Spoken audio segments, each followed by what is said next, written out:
I must say, I've never been so nervous. Right. It's me. It's me from the beginnings to now, and I'm 70. I certainly wouldn't be here today if it hadn't been for that little beastie not exploding. When it was bound for London in late 1944 and had not actually exploded when it fell into a coal bunker next to the flats where my parents lived. They lived in Chalk Farm in Camden in North London. They'd been born in Berlin. My father's family were only able to leave eventually in 1938, when life for German Jews just got too difficult. My mother, who was my father's girlfriend at the time, would only be allowed to leave if she had employment. So my grandfather took her on as their maid, and she was able to leave and travel with them.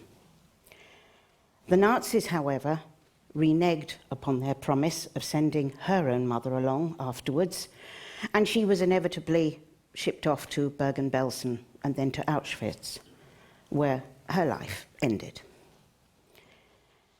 My parents lived with my grandparents for the first years of their married life, but by very careful management in their tailoring business, my father had 4 brothers, they were able eventually, after the war, to move into a 1-bedroom flat near the grandparents, and my brother, their firstborn, was born in 1942. Shortly after that, they obviously wanted to expand their family once peace came. But it took another 2 years before they were able to find the money and a suitable house. This was the block of flats in Chalk Farm, Camden Town. It still stands today. You can probably buy a 1- or 2-bedroom flat for 800,000, $1 million. Incredible. But in the war years, it was almost squalor. Eventually, when they saved their money, we got this, a lovely 4-bedroom house, which had been rebuilt, a new build, out of a bomb site. But they had built it in 1930s style, and it looked just like the house next door. That one is still standing today, with a beautiful big back garden. I must say that I had an absolutely wonderful life, all thanks to my mother, who was determined that their children would never suffer as she had done. She lost her father as a baby and her mother to the Holocaust. Now, I had a very vivid imagination, and I was dancing and singing from a very young age. And although I was painfully shy, I was fairly bright, particularly at maths. Don't ever ask me to write a story, though. That certainly was my downfall when I managed to write 3 lines of an essay in my 11+ exam. Needless to say, I failed. So where was I to go to secondary school? That was when Ada Foster Stage School came into play. I spent a very enlightening next 4 years, which taught me my craft, and certainly put paid to the shyness that I had suffered from earlier on in my life. During these years, I made 2 appearances on television, Jimmy Logan's show, Charlie Drake's show, TV adverts, several modelling jobs. And I was even lucky enough to meet Princess Margaret. If you ask me later, I'll tell you what she was like. I also appeared in 2 Christmas pantomimes at the London Palladium, the first in 1961 with Norman Wisdom, horrible man, and the second in 1962 and 1963 with Frankie Vaughan. Lovely man. Pantomimes lasted 6 weeks over Christmas and New Year, and we'd have our schoolwork in the morning, travelling to the theatre and doing homework during the performances in the evening. It was during this last show, though, that I learned the more difficult side of theatre.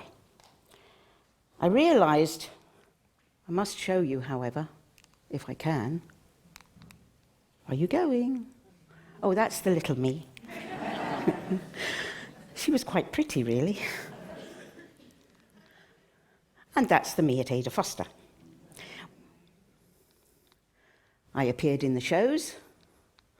Can you find me?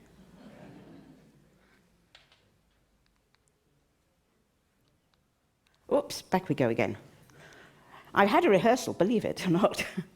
Right, try again. I went to college. I crammed years of lost studies and took my O-levels and A-levels, and I went to City of Leicester College of Education. And I'm very pleased that these few pieces of artwork have remained with me to this day. They're 50 years old. That's not bad.